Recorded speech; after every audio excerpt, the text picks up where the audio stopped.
শ্রমকোড বাতিলসহ কেন্দ্রের বিজেপি সরকারের চরম শ্রমজীবী ও কৃষক বিরোধী নীতির প্রতিবাদে 12 ফেব্রুয়ারি অল ইন্ডিয়া রোড ট্রান্সপোর্টের ওয়ার্কার্স ফেডারেশন আয়োজিত ধর্মঘটের সমর্থনে বুধবার সিআইটিইউ অফিসের হলঘরে পরিবহন শ্রমিকদের নিয়ে এক কনভেনশন অনুষ্ঠিত হয়।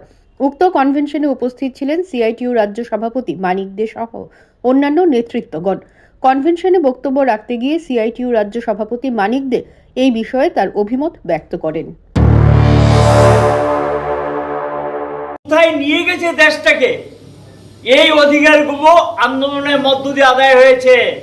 1926 সাল ব্রিটিশ তখন দেশ শাসন করে লড়াই করে শ্রমিকরা অধিকার পেয়েছেন।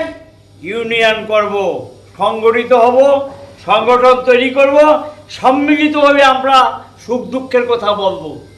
এই যে অধিকার, এই যে সম্মান, এই যে মর্যাদা আমরা পেয়েছিলাম। আর আজকের ভারতবর্ষে ব্রিটিশ দেশ থেকে চলে গেছে, দেশ স্বাধীন হয়েছে। নরেন্দ্র মোদীরা সরকারে আসার পর, বিজেপি সরকারে আসার পর আমাদের সেই অধিকার কেড়ে নিচ্ছেন। আমরা সংগঠিত হতে পারবো না। আমাদের ইউনিয়ন করতে গেলে কতগুলি শর্তাবলী দিয়েছে, শর্তাবলী মেনে চলতে হবে।